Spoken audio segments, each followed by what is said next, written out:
This is Hunt Nebraska, the official podcast for insight into Nebraska's hunting and shooting sports community. Be sure to give us a follow on Facebook, our space for sharing stories, information, tips, and techniques. Now, Hunt Nebraska. Welcome back into the Hunt Nebraska cabin. We are in the midst of turkey season. We are now fully a week into the shotgun season. Archery's also going on here for about a month now. And boy, there's a few stories to be shared here today about this last weekend even and the turkey hunts and what all was happening. But first, as always, we need to do a round of introductions. Let us know who we are and maybe even who's sitting on our lap. To pick on the one here next to me. But first off, I'm Kyle Gaston. I'm the Hunter Education Coordinator with Nebraska Game and Parks. And to my right is... Shelby. I am the Hunting and Shooting R3 Coordinator for the National Wild Turkey Federation in partnership with Nebraska Game and Parks. I'm Keelie Craft. I am the Outreach Assistant, and I am joined by a hen decoy that is sitting on my lap. She can't speak, so she can't introduce herself, but she is here. Is it the same decoy you're using over the weekend? Negative, yeah. Ours is a little more updated. Yeah. A little bit brighter. Yeah. Not quite updated, no. Good. But yeah, so you guys had a fun opening shotgun weekends here for turkey season, because not only were you two going out hunting, but you got a group together of mentors and mentees to, I think many of them for the first time going out turkey hunting. Is that right? Yes, all but one. So 4 of them were new to it. 4 new, 1 of repeats, or still learning, going through the process, which, again, like everybody knows, you can't learn everything about hunting in just one trip. It takes years of practicing and training. But so you're able to go out there. Obviously, Shelby, you were the one in charge or help planning a lot of it. And then Keelie, you got to not only do a little bit of the planning, but did a lot of the actual experience in it going out for turkey hunt. Now, was that your first turkey hunt? First successful turkey hunt. So I went archery turkey hunting last year. It wasn't successful, but this was my first time. So first time with the shotgun, yeah. First time with the shotgun. Yeah. Awesome.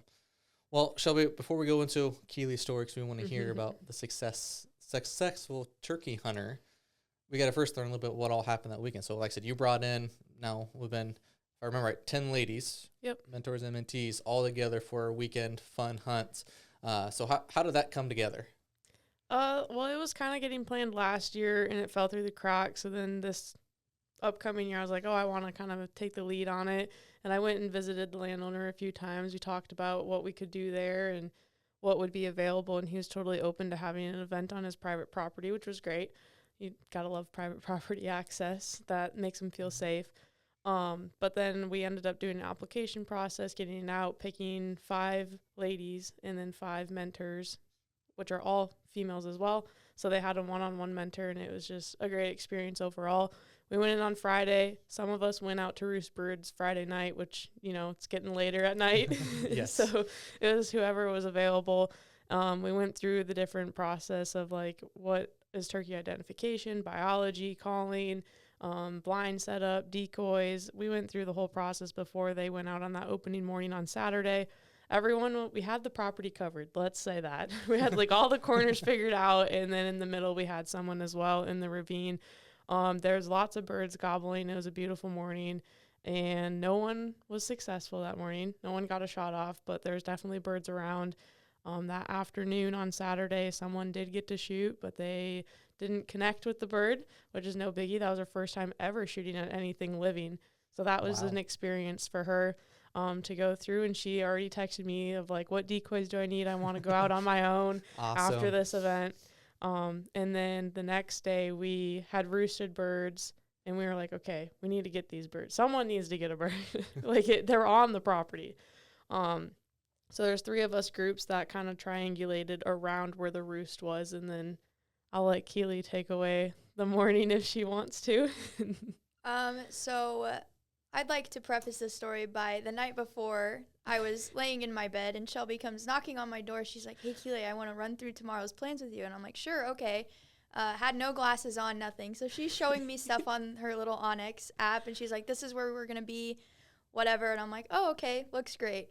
And we had sat in a blind the entire day before, and she had asked me how I feel kind of about like walking around and trying to find the birds, and I wasn't like 100% comfortable.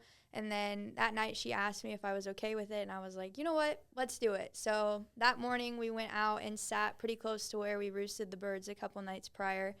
And we were just sitting, we were hearing lots of gobbles and stuff. And then we eventually saw the hen fly down from the roost, and we see 3 hens walking like straight towards us. And we're like, oh, great, awesome.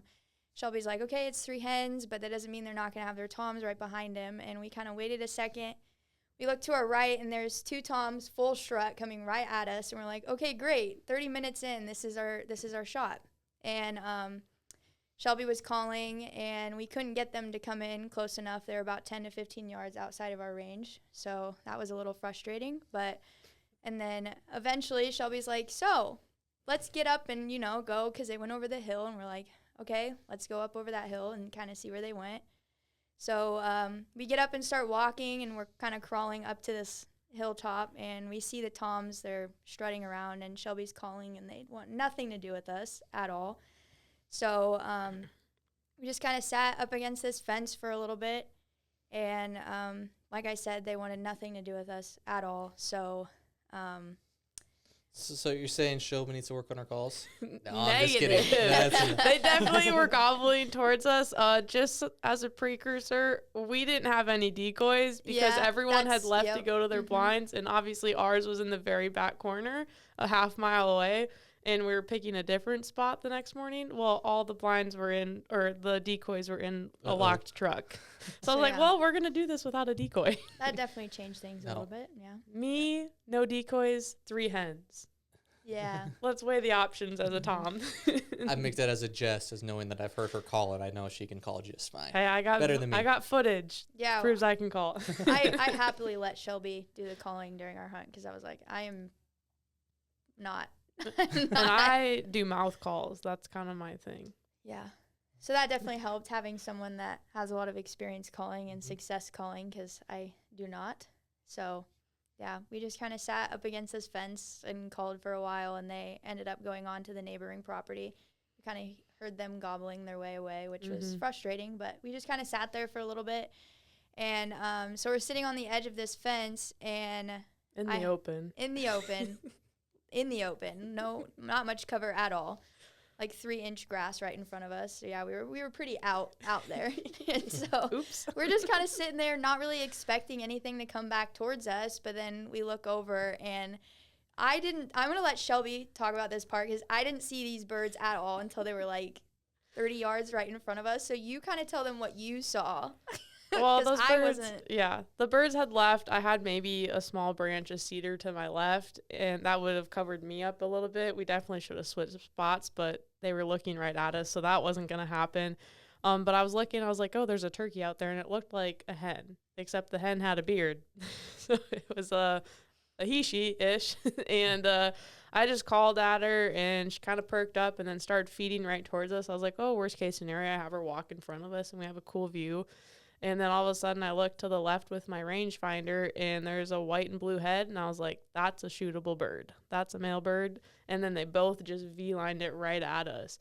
And I was trying to get a range on them with my rangefinder through the tree. Didn't work. I could not get a range, and I told Keelie, I was like, get ready. You're going to have to shoot instinctively, because I can't have her do the movement of bringing the gun up when they're coming right at us and looking at us. Otherwise, they would have spooked and gone off. And we had practiced instinctive shooting. She's a really good shooter, so I had full confidence in her. We've been shooting for like 4 months together. And then I was trying to get the range. I couldn't get it, and I was like, oh my gosh, I can't get it. So I finally moved my rangefinder away, and they were like 20 yards. And I was like, take the left bird. And I just tucked my head and plugged my ears, because her barrel had been pretty close to my eardrum the way we were sitting. And then you can take away that part. So I took a shot at the bird on the left, and it fluttered a little bit. Kind of took, a little bit. That dude. Yeah, definitely hit the bird. And then it kind of got up and haphazardly flew away. So then we're kind of like, oh crap, that's not ideal. And we're sitting up against this fence, so we kind of see it fly over. And so we're like, okay, like I hit the bird. I knew deep down I hit the bird, and she was like, you hit the bird. And so we're like, okay, well, we got to go find this bird. So we walked down the fence line, and we're just kind of like scoping out the area, and we're just kind of like making small talk to try to alleviate a little bit of the stress of trying to find this bird. And she is looking into the woods, and she's like, don't move. And so I'm like, okay, not really putting two and two together. And then she tells me that she sees a bird.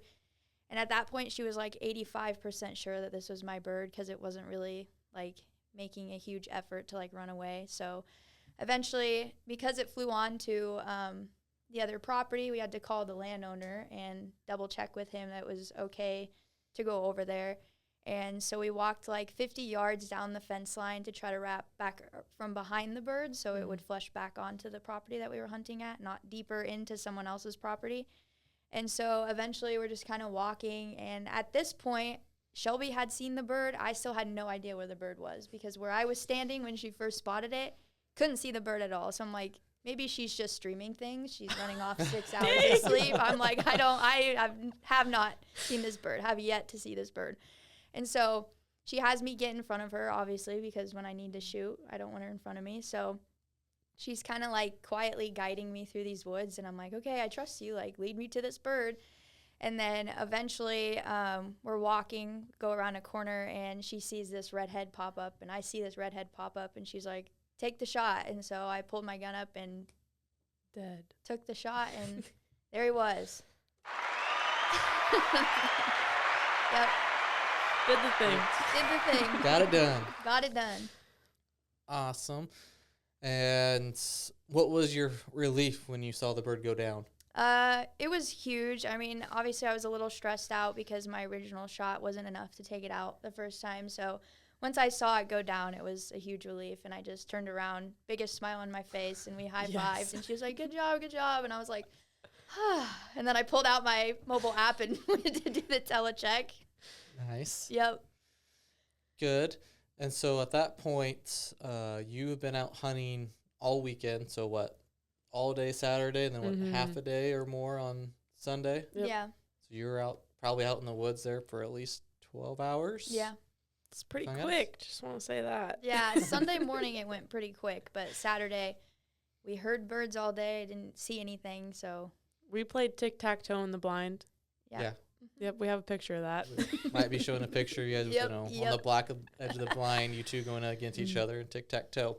And what made this even better was not only was it, your first bird, but it kind of happened on a special day, though, for you, too, didn't it? Yeah, so the day before was my birthday, and I was really hoping I'd get a bird on my birthday. Didn't work out, but then the next day, so it was my birthday weekend, I got my first bird. So kind of felt like a big birthday party. That was super special. Shelby was under a little pressure because I was like, I really want a bird for my birthday. But obviously she is the turkey whisperer, but she can't control them quite yet. So she couldn't get them to come into us. But yeah. Birthday weekend bird. Birthday weekend bird. Yep. For the first one. That's pretty awesome. Yeah. Yeah. And so going on this minnow hunt, you've gone archery turkey hunting before, but besides turkeys, have you ever done any like big game or anything kind of similar to this before? Yeah, so I grew up deer hunting with my dad, and I think that's worth mentioning because deer hunting and turkey hunting are very two different worlds. And so getting to hunt with Shelby was kind of interesting to like see the, parallels and how things are different. With deer hunting, my dad and I would hunt in blinds and tree stands almost, exclusively. So it was really interesting. I know Saturday we sat in a blind all day, but to be able to like get up and walk around and to be able to hunt like that, what Shelby calls it running and gunning. We weren't running. I'd like to emphasize that we were not running. We were army crawling. She at one point had me army crawling up this hill, and I was like, what is going on? It was definitely the full experience. But so it's really interesting to be able to like hunt such different species and kind of see how different they are. They're definitely two different worlds, but it was interesting to be able to do that. Well, and that's what the joy of hunting in Nebraska is. You can go one day walking through a field looking for upland birds. Then you can go sit in a tree stand looking for a deer, and then you can be running and gunning around trying to find a turkey. So you can always be, change the strategy. And yet even just turkey hunting alone, you can be in a blind, you can run and gun, you can essentially while you guys are running and gun, you're still hunting, or you can try to pick it up and do a little bit of, calling or glassing and moving and go. I mean, there's so many different ways to hunt different species, but even turkey seems to be one of the most dynamic ones. You can choose how you want to hunt a field that day. Yeah, it was definitely helpful for Shelby to have that experience with like getting up and walking around and knowing how to approach birds, because Saturday they weren't really responsive to any of the mentees at all.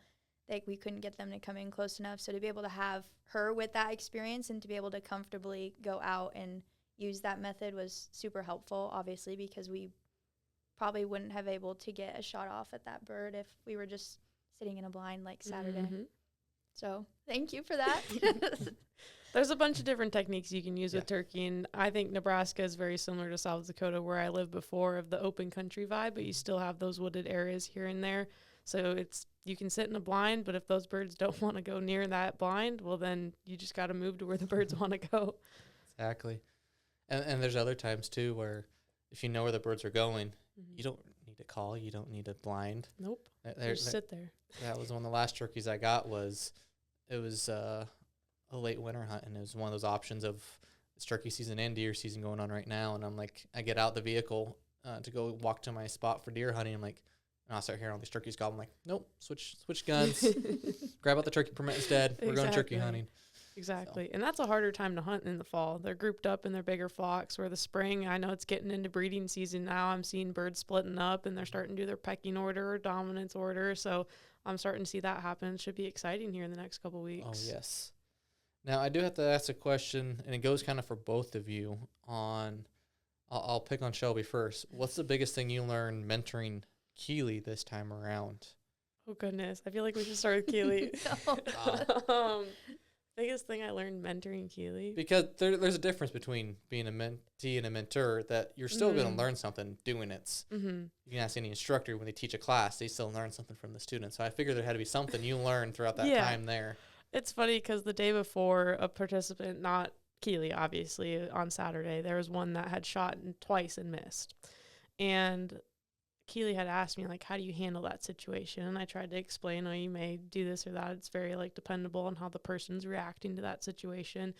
And then we had the next morning where the bird had flown down or to the other area after she shot it. It just felt like that moment came to life for me, where I'm like, okay, how do I handle this situation of, don't give up. I know it's disappointing that, we don't have it dead in one shot, but it's not like we're going to give up when we know that you hit it. So I think as a mentor, going through that experience, it's learning how to handle different situations of they can feel a lot more. But then also when she got that bird, the smile on her face and her jumping up and down, high fives all the way around. I was like, hell yeah, I'm all for it. Also, my biggest thing as a mentor, just a tip for anyone else that wants to mentor, always ask your mentee if they're comfortable with it. If they say no, then you don't do it. Because first day I was like, how do you feel about running a gun? And she's like, oh, I don't know if I'm comfortable with that. I was like, okay, then we won't. And then overnight she got comfortable with it. But I was, a little desperate at that point. Day set in the blind. I'm going to play tic-tac-toe so much. I won, by the way. I'd just like to say I did win that game. Keelie did beat me. You were X's and I drew turkey feet for mine. Because why do generic O's? That seemed lame. All right, Keelie, now your turn. What's the biggest thing you learned from this hunt? Whether it's a skill or a mindset or something else along the lines. Doesn't necessarily have to be something you learn about hunting, but just maybe even about yourself throughout that time. I have two things. Something I learned about Shelby. Okay. She recommended the running and gunning technique because this person cannot sit still in a blind. She was antsy. So antsy, and I could tell that she wanted to get up and walk around, and at one point she was like, I just got to get out and stand in the sun for a little bit. So she has a hard time sitting still in a blind. I think the big thing I learned was, as we've kind of mentioned a couple times, the Saturday when she asked me about that technique, I wasn't completely comfortable with it, but I think what I learned over the weekend with that and calling and stuff, I tried a mouth call for the first time. It's just getting over that hump of not being confident in things. Definitely paid off. I feel like I semi-sounded like a turkey with a mouth call by the end of the week, and then kind of getting over, not being too confident in the, get up and walk around technique, just kind of getting over that, to see it pay off. And I think that was the big thing for me, is to kind of just be more confident in yourself, and which is applicable to other areas Oh, in yes. your life. But yeah, just kind of get over it. Go do it. Like, you're never going to know how it pans out if you don't try it. 100% agree Yeah. there. It's one of those skills I had to learn hard too early on. Was I was so nervous of what if it doesn't work? What if this? What if that? Like, well, if you just go do it, you'll figure it out. And guess what? There's going to probably be a next time, and there will be a next time. And it's just like, as soon as you start doing it, then you'll start learning what works best for you or not. So that goes into hunting or shooting or life in general. Yes. It's the what ifs. Those will get you every time. They're fun but menacing at the same time. Yep. And calling wise, Keelie had a light show of calling that morning. The hens were yelping at each other, cutting at each other, and then the hen with the beard, she was down there and she was trying to call, and I mean, that was the worst call I'd ever heard in my life. You could have probably handed a mouth call to someone, a 2-year-old, and they'd sound better. So it was just one of those situations where Keelie got an experience where people say in calling clinics, you sound better than 90% of the hens out there. That's the situation where it's like, yeah, no, it's true.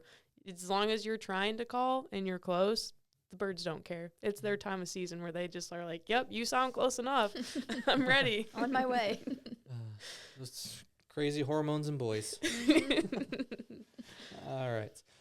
Well, is there any other final parting thoughts about that weekend either of you like to share on that turkey hunt, or even just words of encouragement for future hunters? I think we should start with Keelie. Kind of going off what I said, be confident in yourself and get out there and do things that you're not 100% comfortable in and push yourself. It'll pay off eventually. It will. Yours happened a lot faster than how Yeah, mine's over the going. weekend. So, I wish mine was over the weekend. I've had birds come in all season, but it's just I'm archery hunting, so it's a little different than a shotgun.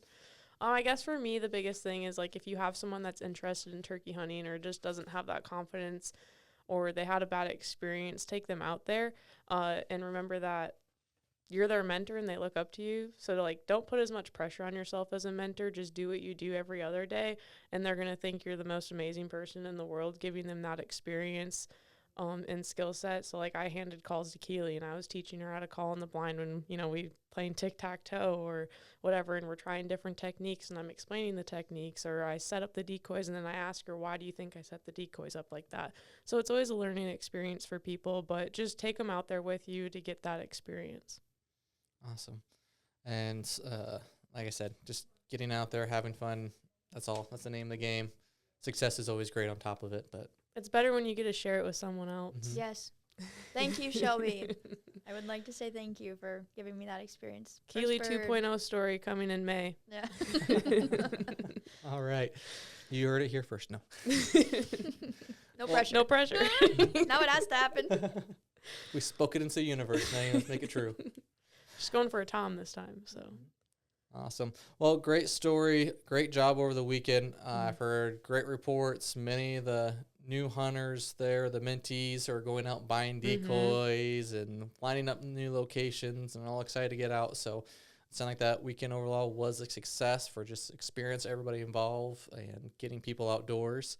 Hopefully you as a listener can get outdoors here before the season ends. We have till the end of May, so we'll have a little over a month for you to get out there, get after those turkeys. As Shelby was saying, they are breaking up, they are calling, they are gobbling, they're ready to away. go. So get out there, try to break up some time.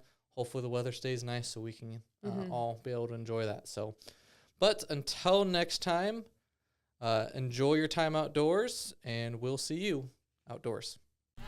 Hunt Nebraska, brought to you by your Nebraska Game and Parks Commission.